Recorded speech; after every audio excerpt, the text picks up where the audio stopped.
Henrique Martin, Luz inteiramente gasta por Deus, 1781-1812. Ajoelhado na praia da Índia, Henrique Martin derramava a alma perante o Mestre e orava: Amado Senhor, eu também andava no país longínquo. Minha vida ardia no pecado. Desejaste que eu me tornasse não mais um tição para espalhar a destruição, mas uma tocha brilhando por ti. Zacarias, capítulo 3, versículo 2. Eis-me aqui nas trevas mais densas, selvagens e opressivas do paganismo. Agora, Senhor, quero arder até me consumir inteiramente por ti. O intenso ardor daquele dia sempre motivou a vida desse moço. Diz-se que possuiu o nome mais heróico que adorna a história da Igreja da Inglaterra, desde os tempos da Rainha Elizabeth. Contudo, até entre seus patrícios, ele não é bem conhecido. Seu pai era de físico franzino, e após o seu falecimento, os 4 filhos, inclusive Henrique, não tardaram a contrair a mesma enfermidade, a tuberculose. Com a morte do pai, Henrique perdeu seu intenso gozo pela matemática e passou a se interessar grandemente pela leitura da Bíblia. Diplomou-se com mais honras do que todos da sua classe. O Espírito Santo, porém, falou à sua alma: Buscas grandes coisas para ti, não as busques. Acerca dos seus estudos, testificou: Alcancei o ponto mais alto que desejara, mas fiquei desapontado ao ver como tinha agarrado apenas uma sombra. Tinha por costume levantar-se cedo, de madrugada, e andar sozinho pelos campos para desfrutar de comunhão íntima com Deus. O resultado foi que abandonou para sempre o plano de ser advogado, um alvo que, até então, perseguia, porque não podia consentir em ser pobre pelo amor de Cristo. Ao ouvir um sermão sobre o estado perdido dos pagãos, resolveu dar a sua vida como missionário. Ao conhecer a vida abnegada do missionário Guilherme Carey e sua grande obra na Índia, sentiu-se dirigido a trabalhar no mesmo país. O desejo de levar a mensagem de salvação aos povos que não conheciam a Cristo tornou-se como um fogo inextinguível na sua alma pela leitura da biografia de Dave Brainerd, que morrera quando ainda muito jovem. Esse missionário partiu para a glória com a idade de 29 anos depois de dedicar sua vida inteiramente ao serviço de evangelização dos silvícolas da América do Norte. Henrique Martin reconhecia que, como haviam sido poucos os anos da obra de Dave Brainerd, assim também seria com ele. Então, se acendeu nele a mesma paixão de gastar-se inteiramente por Cristo no breve espaço de tempo que lhe restava.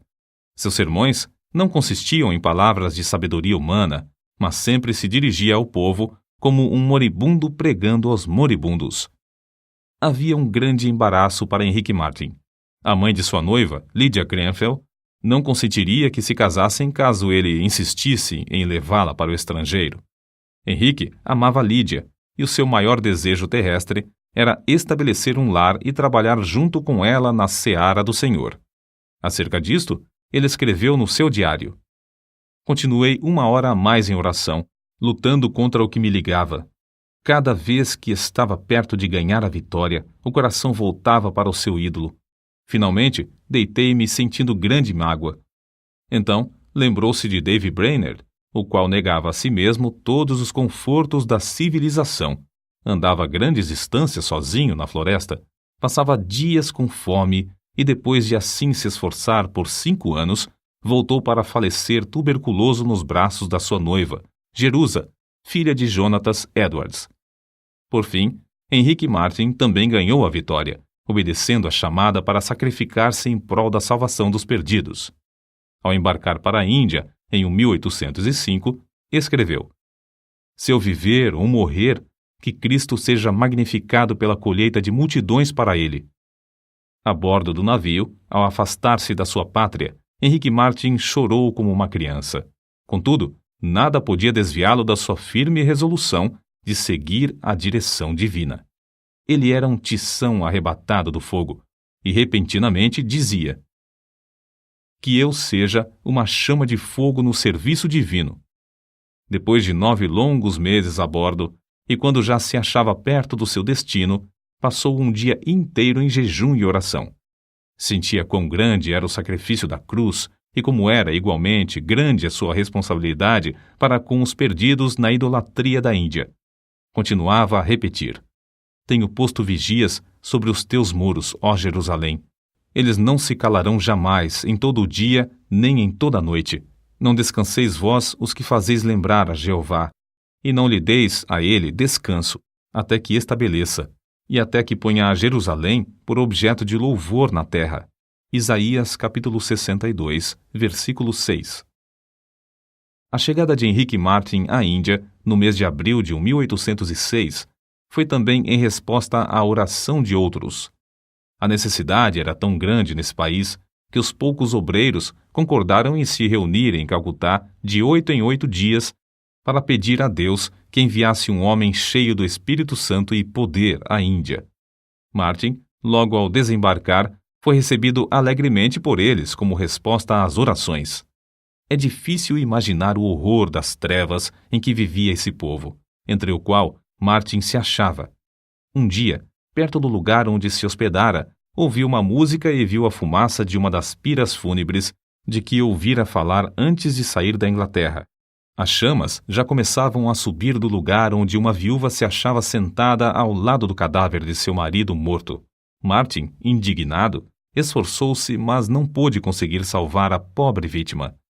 Em outra ocasião, foi atraído pelo ruído do símbolo a um lugar onde o povo fazia culto aos demônios. As pessoas ali reunidas se prostravam perante o ídolo, obra das suas próprias mãos, a quem adoravam e temiam. Martyn sentia-se mesmo na vizinhança do inferno. Cercado de tais cenas, ele se aplicava mais e mais, sem se cansar, dia após dia, a aprender a língua. Não desanimava com a falta de fruto da sua pregação, reconhecendo ser de maior importância traduzir as Escrituras e colocá-las nas mãos do povo. Com esse alvo, perseverava cuidadosamente no trabalho de tradução, aperfeiçoando a obra pouco a pouco e parando de vez em quando para pedir o auxílio de Deus. Extraído de um dos seus sermões, conservados no Museu Britânico, o próximo texto denota como a sua alma ardia no firme propósito de dar a Bíblia ao povo. Pensai na situação triste do moribundo, que apenas conhece bastante da eternidade para temer a morte, mas não conhece bastante do Salvador para olhar o futuro com esperança. Não pode pedir uma Bíblia para saber algo sobre o que se firmar, nem pode pedir à esposa ou ao filho que lhe leiam um capítulo para o confortar. A Bíblia, é um tesouro que eles nunca possuíram. Vós que tendes um coração para sentir a miséria do próximo, vós que sabeis como a agonia de espírito é mais que qualquer sofrimento do corpo, vós que sabeis que vem o dia em que tendes de morrer. Dai-lhes aquilo que lhes será um conforto na hora da morte. Para suprir os povos da Índia e da Pérsia com a Bíblia em suas próprias línguas, Martyn aplicou-se à obra de tradução das Escrituras de dia e de noite, até mesmo quando descansava e quando em viagem. Não diminuía a sua marcha quando o termômetro registrava o intenso calor de 70 graus, nem quando sofria da febre intermitente, nem com o avanço da peste branca que ardia no seu peito. Como David Brainerd, cuja biografia sempre serviu para inspirá-lo, Henrique Martyn passou dias inteiros em intercessão e comunhão com o amado, seu querido Jesus. Parece, escreveu ele, que posso orar para sempre, sem nunca cansar. Quão doce andar com Jesus e morrer por ele. Para ele, a oração não era uma formalidade, mas um meio certo de quebrantar os endurecidos e vencer os adversários. 6 anos e meio depois de ter desembarcado na Índia, enquanto empreendia longa viagem, faleceu com a idade de 31 anos. Separado dos irmãos, do resto da família, com a noiva esperando-o na Inglaterra e cercado de perseguições, foi enterrado em lugar desconhecido. Era grande o ânimo, a perseverança, o amor, a dedicação com que trabalhava na seara do seu Senhor. O zelo ardeu até ele se consumir nesse curto espaço de 6 anos e meio. É-nos impossível apreciar quão grande foi a sua obra, feita em tão poucos anos. Além de pregar, conseguiu traduzir porções das Sagradas Escrituras para as línguas de 1/4 de todos os habitantes do mundo. O Novo Testamento em hindu, hindustão e persa, e os evangelhos em judaico-persa são apenas uma parte das suas obras. 4 anos depois da sua morte, nasceu Fidelia Fiske, no sossego da Nova Inglaterra. Quando ainda aluna na escola, leu a biografia de Henrique Martin. Andou 45 quilômetros de noite, sob violenta tempestade de neve, para pedir à sua mãe que a deixasse ir pregar o evangelho às mulheres persas. Ao chegar à Pérsia, reuniu muitas mulheres e lhes contou sobre o amor de Jesus, até que o avivamento em Oromiar tornou-se outro Pentecostes. Se Henrique Martin, que entregou tudo para o serviço do Rei dos Reis, pudesse visitar a Índia e a Pérsia hoje, que grande obra encontraria! Obra feita por tão grande número de fiéis filhos de Deus, nos quais ardeu o mesmo fogo pela simples leitura da biografia desse pioneiro.